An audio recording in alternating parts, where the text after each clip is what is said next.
Everyone tells you to get out more, network more, say yes to everything, be constantly social, and when you want to stay home, you feel guilty, like you're missing out, wasting time, being antisocial, like something's wrong with you for wanting solitude.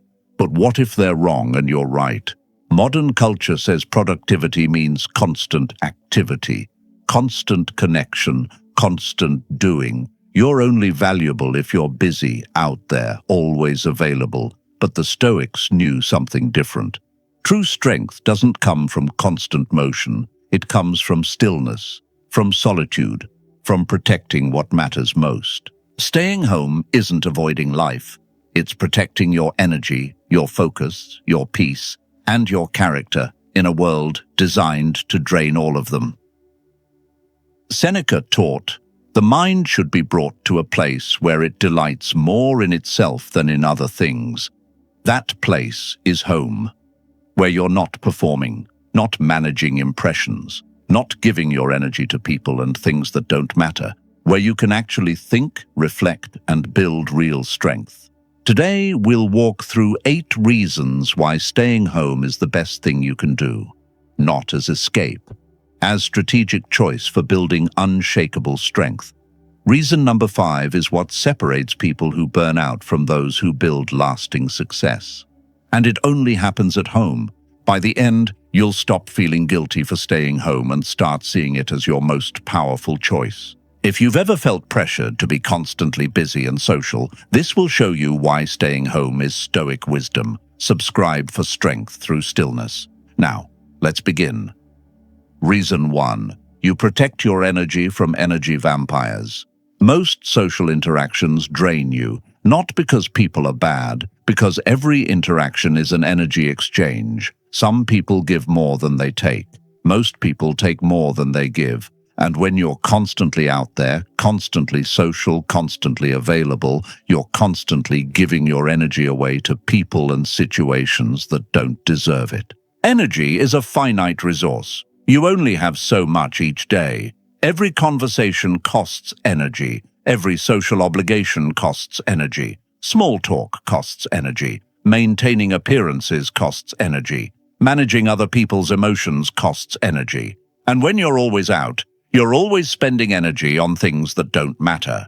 You come home exhausted with nothing left for what actually does matter. Your important work, your deep relationships, yourself. I know someone who said yes to everything social. Always out, always networking, always available for coffee, drinks, events, gatherings. Thought this was what success looked like. Being social, being connected, being busy.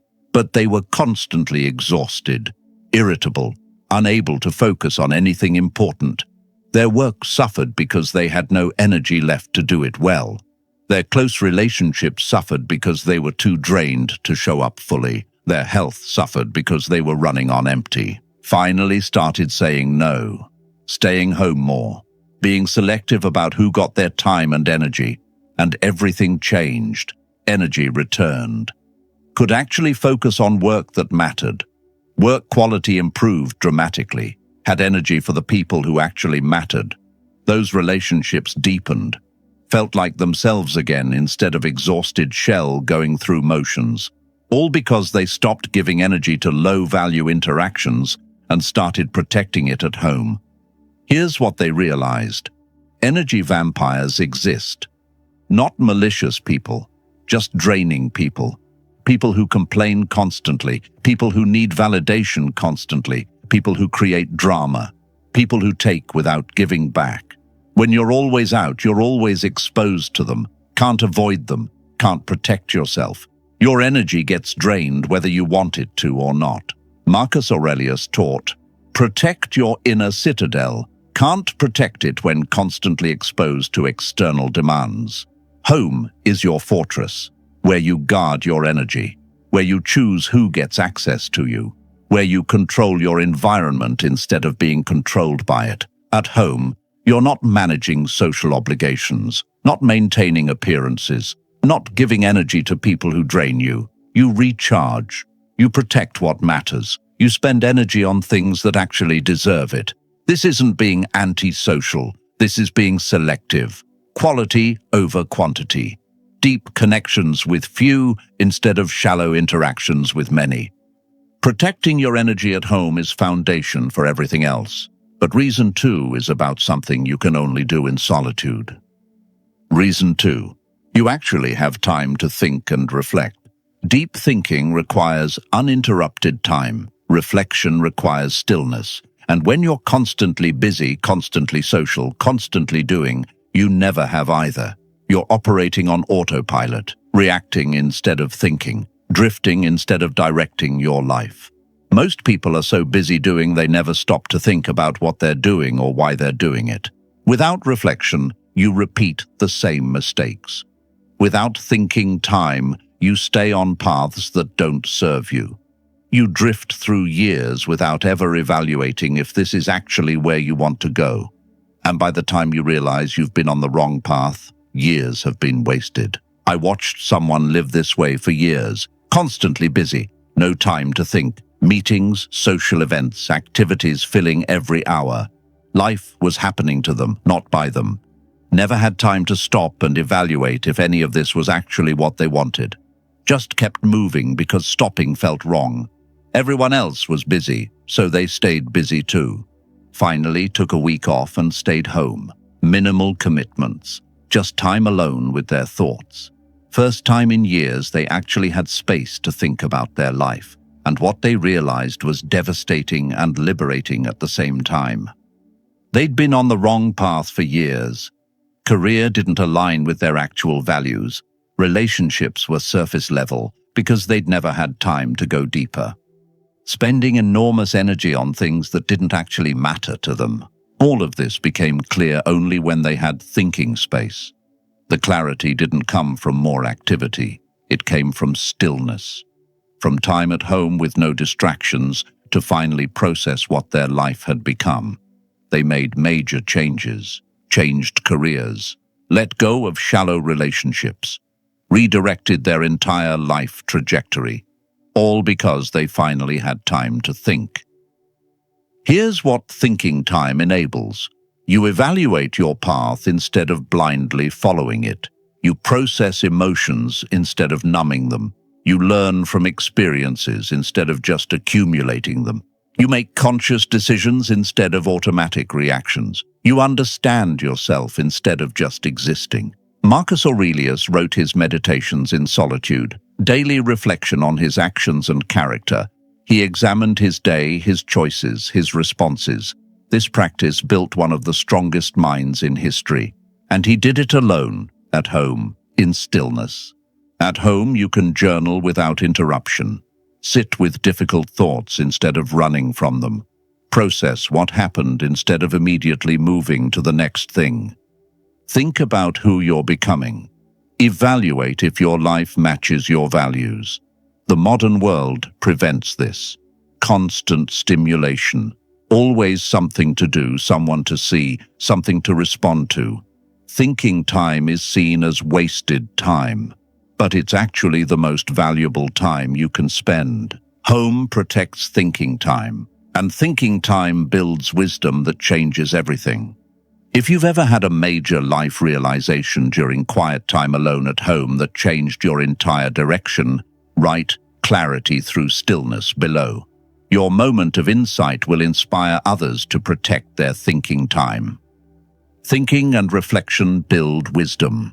But reason 3 is about focus the modern world destroys. Reason 3. You can focus without constant distractions. Anything meaningful requires deep focus, building skills, solving complex problems, creating valuable work, learning difficult things. All of this requires sustained, uninterrupted attention. And sustained attention is impossible when you're constantly out in the world being interrupted, distracted, and pulled in different directions. Deep work is becoming rare, which means it's becoming valuable. Most people can't focus for more than a few minutes without checking their phone, responding to someone, or getting distracted by something. Their attention is fragmented, split across dozens of things. And fragmented attention produces fragmented results. Shallow work, surface-level understanding, no real progress on anything important. I know someone who tried for years to build a valuable skill, wanted to write a book, launch a business, create something meaningful, but kept failing. Not because they weren't capable, because they were always out, always distracted, always interrupted. Meetings during the day, coffee meetups, networking events at night. Would come home exhausted with no mental energy left for deep work. Their projects stagnated, goals stayed dreams. Years passed with no meaningful progress. Finally decided to change it. 3 nights a week minimum, stayed home. No social obligations, no meetings, no interruptions. Blocked time for deep work and protected it like their life depended on it. Phone silenced, door closed. Just them and their work. In 3 months, they accomplished more than the previous year. The skill improved dramatically. The book got written. The business launched. All the progress they'd been chasing for years happened in focused blocks of time at home. Here's what they learned. Being busy isn't the same as being productive. Going to networking events feels like progress. Having coffee meetings feels like work. But neither builds anything meaningful. Real progress happens in focused time alone. When you can work for hours without interruption. When your attention isn't split. When you're not managing social dynamics or responding to others. Just you and the work that matters. Cal Newport calls this deep work. The ability to focus without distraction on cognitively demanding tasks. It's increasingly rare in a world of constant interruption, which makes it increasingly valuable. People who can do deep work have massive advantage, and deep work requires protecting your time and space. Home is where you protect both. At home, you control interruptions. You set your environment for focus. No unexpected social demands, no one needing your attention, no managing anyone else's needs. Just hours of uninterrupted time to work on what actually matters. Out in the world, you're interrupted constantly, managing social dynamics, responding to others. Your attention fragmented across multiple things. Sustained focus is impossible. Epictetus taught, first learn the meaning of what you say and then speak. Can't learn without focus. Can't build skills without sustained attention. Marcus Aurelius did his best thinking and writing in solitude. Focus is how you build things that matter. And focus requires protecting your time at home. Focus at home creates real results. But reason 4 is about relationships most people get completely wrong. Reason 4. You build deeper relationships with the right people. Most people have hundreds of contacts and no real friends. They're constantly social, always out. Always networking, know everyone, but known by no one. Because they've spread themselves so thin maintaining shallow relationships, they have no energy left for deep ones. Breadth without depth, connections without meaning. And despite constant social activity, they feel completely alone. Deep relationships require time and energy. Actual conversations, vulnerability, presence. You can't build depth when you're scattered across dozens of shallow interactions. Can't know someone deeply when you're managing 100 surface-level connections. There's a trade-off. You can have many shallow relationships or few deep ones. Not enough time or energy for both. I know someone who had a massive social circle. Hundreds of people knew them. Always out at events, parties, gatherings. Thought this was success. Being known, being connected, but felt profoundly lonely. Eventually realized why. All their relationships were surface level. Everyone knew their social persona. No one actually knew them. No one understood their struggles, their fears, their real thoughts. They'd spent years building a network and had no actual friends. Started making a change. Stayed home more. Stopped maintaining relationships that didn't matter. Only invested time in people they actually cared about. The social circle shrank dramatically, from hundreds of contacts to a handful of close friends. and for the first time in years, didn't feel lonely anymore. Those few people actually knew them. Real conversations, real connection, real support, the depth they'd been missing while chasing breadth. Here's what they discovered. Shallow relationships come from being constantly social. Deep relationships come from being selective. When you're always out, you're maintaining appearances with many. When you stay home with the right few, you're building real bonds. Quality over quantity isn't just a saying. It's a necessity. You don't have energy for both. At home with the right people, actual conversations happen. You're not performing, not managing impressions, not rushed to the next thing. Time to be vulnerable, time to connect deeply, time to know and be known. This is what creates relationships that actually matter, that actually support you, that actually last. Seneca taught, "One who seeks friendship for favorable occasions strips it of all its nobility." Real friendship doesn't happen in networking events, doesn't happen in crowds, happens in quiet moments, in living rooms, in long conversations over dinner at home, where you're not performing for an audience, where depth is possible. Marcus Aurelius had few deep friendships, didn't need crowds, needed truth-tellers, people who knew him completely, found them in intentional solitude with the right people, not scattered across hundreds of shallow connections. When you stay home, you're forced to be selective. Can't maintain hundreds of relationships. Only the ones that actually matter survive. And those relationships deepen because they finally have the time and energy they need. You go from knowing about people to actually knowing people, from being known of to being known. That's the difference between loneliness in crowds and connection in solitude. If you've realized that fewer deep friendships bring more fulfillment than hundreds of shallow connections, subscribe now. The next 4 reasons reveal how staying home protects what matters most in your life. Reason 5. You avoid burnout and actually sustain your work. Constant activity leads to burnout. Always out, always on, always performing, never truly resting, and burnout doesn't announce itself. It builds gradually through months of overextension. By the time you notice you're burned out, you're already deep into it. Recovery takes months or years. Prevention takes one thing: staying home regularly and actually resting. Rest isn't laziness. It's strategy.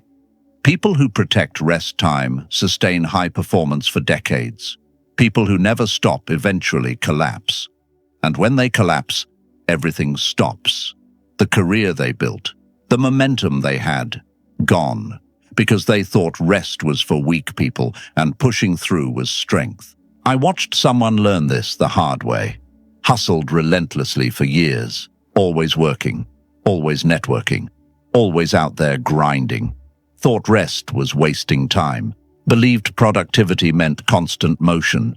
Started noticing warning signs: focus deteriorating, irritability increasing, work quality dropping despite more hours. Pushed harder to compensate.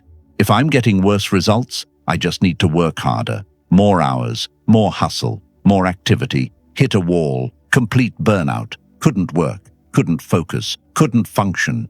Everything they'd built momentum on stopped completely.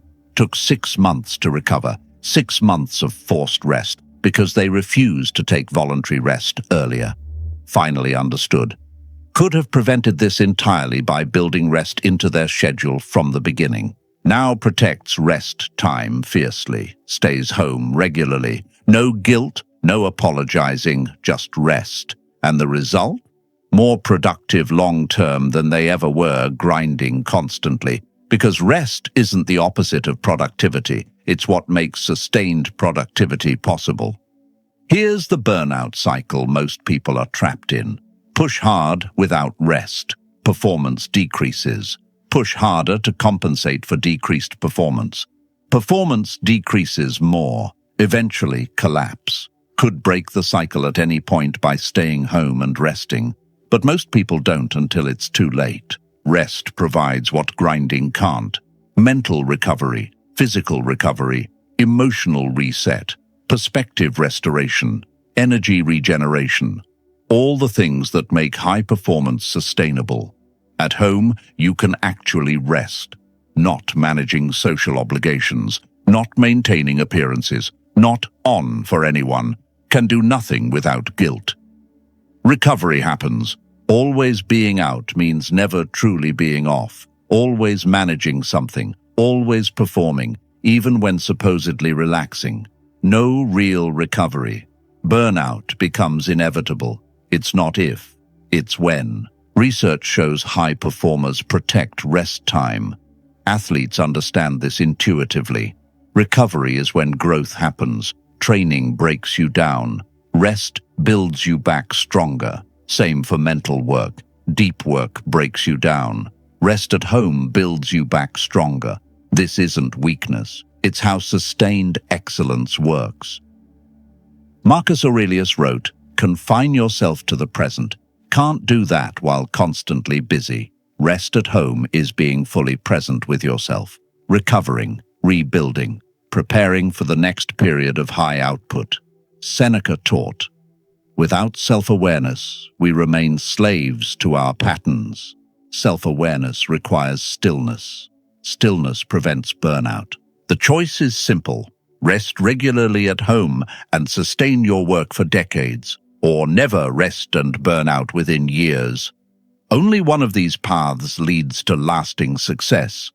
Avoiding burnout through strategic rest is essential, but reason 6 is about creativity most people accidentally kill. Reason 6. You tap into creativity that comes from boredom. Creativity requires boredom, real boredom, the kind where you're unstimulated and have nothing to do. Your brain needs that empty space to make connections, to process information, to generate ideas. But most people never experience real boredom anymore. The moment they feel unstimulated, they reach for their phone, scroll, consume, fill the void, and kill their creativity in the process. When you're constantly busy, constantly stimulated, constantly consuming content, your brain never has processing time. You're always inputting new information, never giving your mind space to connect what's already there. Creativity isn't about more input, it's about processing space. And processing space only happens in unstimulated time, at home, bored. I know a creative professional who hit a wall, no new ideas, stuck in a rut, tried everything to break through, read more, consumed more content, went to more events looking for inspiration. Nothing worked. Ideas stayed stale. Creativity felt dead. Started wondering if they'd lost it permanently. Finally took a week off, stayed home, made one rule: no phone scrolling, no constant content consumption, just be bored. First few days were uncomfortable. Mind kept reaching for stimulation, wanting to fill the empty space, resisted, sat with the boredom, didn't try to fix it. Then something shifted. Ideas started coming, not forced, just appearing. Solutions to problems that had been stuck for months, suddenly obvious.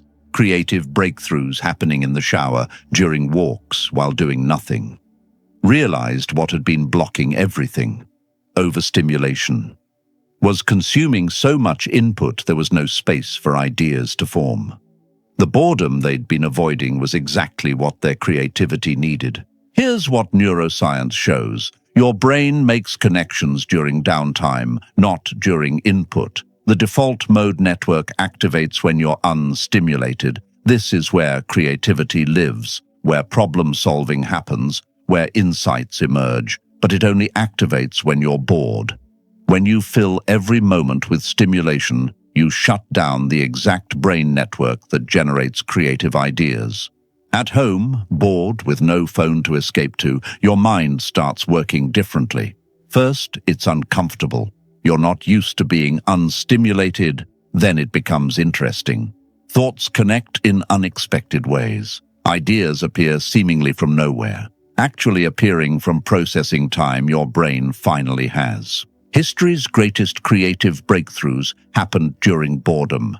Newton's insights during isolation, Einstein's thought experiments during quiet walks, Archimedes' eureka moment in the bath at home, not in meetings, not at networking events, in unstimulated solitude where their minds had space to work. Modern life has eliminated boredom. Every waiting moment filled with phone, every quiet moment filled with content, every unstimulated second treated like wasted time. But that wasted time is where creativity lives. Marcus Aurelius taught, "The impediment to action advances action. What stands in the way becomes the way." Boredom feels like an impediment, something to avoid. Actually, it's the path. What blocks constant activity enables creative insight. At home, bored, you access creativity that constant stimulation kills. Creativity emerges from unstimulated time at home. But reason 7 is about self-knowledge impossible to gain in crowds. Reason 7. You learn who you actually are without performing. Most people don't know themselves, not really, because they're always performing, always managing impressions, always playing the role expected of them. Out in the world, you're constantly adjusting to others, saying what's expected, acting the part, hiding pieces that might be judged. Your real self stays hidden, and after years of performing, you forget who you actually are underneath it all. Self-knowledge only happens in solitude, when there's no one to perform for, no image to maintain, no role to play. At home alone, you can drop the mask. Be completely authentic with yourself.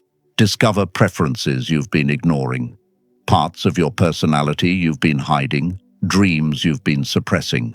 All emerge when you stop performing and start being. I know someone who was always social. Life of the party, always on. Everyone knew their persona. They didn't know themselves. When forced to spend time alone at home, the first reaction was panic. Who am I without an audience, without people to entertain, without a role to play? The discomfort was overwhelming. But sitting with that discomfort revealed something. Started noticing preferences they'd never acknowledged. Things they actually liked versus things they pretended to like to fit in. Parts of their personality they'd been suppressing because they didn't match the image. Dreams they'd abandoned because they weren't what others expected. All of this became visible only in solitude, only when the performance stopped.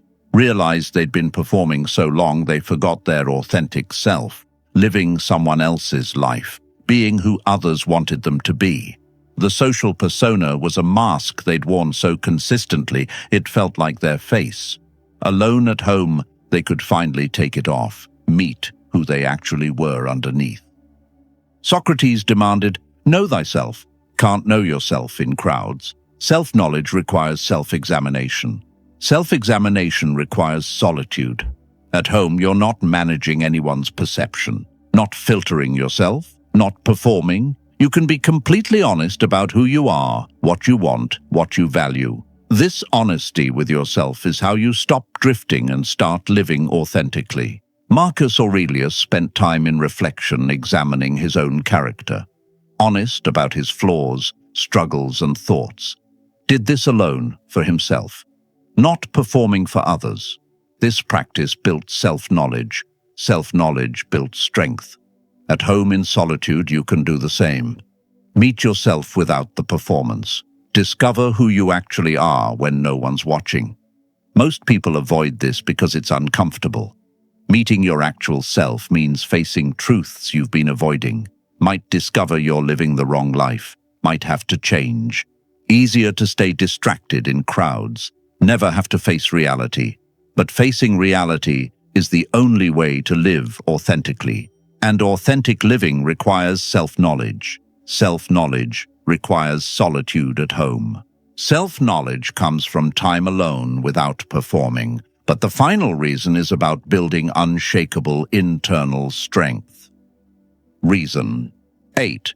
You build internal strength that can't be shaken. People who need constant external validation are controlled by it. One criticism ruins their day. One rejection feels like catastrophe. One person's disapproval destroys their confidence. They're dependent on others for their sense of worth, and that dependence makes them fragile, weak, easily shaken by anything external. Internal strength is different. It's built in solitude. When you learn to be content at home alone, you become free. Free from needing constant approval. Free from being controlled by others' opinions. Free from external validation determining your worth. This freedom is power. Unshakable power that nothing external can destroy. I know someone who needed constant validation. Self-worth came entirely from others' approval. Had to always be out, always validated, always receiving external confirmation they mattered. Alone at home felt worthless, like they didn't exist without others seeing them. Criticism devastated them. Rejection felt unbearable. One negative comment could ruin their entire week. Started forcing themselves to stay home regularly. Learn to be okay alone. First weeks were brutal, felt empty without external validation. Like they were nobody when no one was watching. But gradually something shifted. Started finding contentment in own company. Didn't need constant input from others to feel valuable. Built internal validation that wasn't dependent on anyone else. The transformation was remarkable. Opinions of others still mattered but didn't control. Criticism was considered but didn't devastate. Rejection was disappointing but not catastrophic. Could be alone without feeling worthless. Became genuinely independent, not dependent on external validation for sense of self. This made them unshakable. Nothing external could destroy what they'd built internally.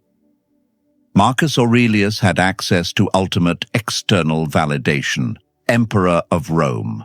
But he wrote, "Everything we hear is opinion, not fact. Everything we see is perspective, not truth." Didn't let external validation control him despite having more of it than almost anyone in history. Built internal citadel through solitude and reflection. Made him unshakable despite massive external pressure. At home alone, you practice being with yourself. Build self-reliance. Develop internal validation independent of external opinions. Create fortress that external world can't breach. This is Stoic strength. Not needing others to tell you you're valuable. Knowing it internally regardless of what anyone thinks. Epictetus taught, make the best use of what is in your power and take the rest as it happens. What's in your power is your internal strength. Build it at home. Build it in solitude. Build it through learning to be content with yourself. Then nothing external can shake you. No criticism, no rejection, no disapproval. You're free because you're strong within yourself. When you can be content at home alone, you're truly free. That's the ultimate reason staying home is the best thing you can do. It builds the one thing that matters most, unshakable internal strength. 8 reasons staying home is the best thing you can do. Protect energy, time to think, focus without distraction, deep relationships, avoid burnout, tap creativity, learn who you are, build internal strength.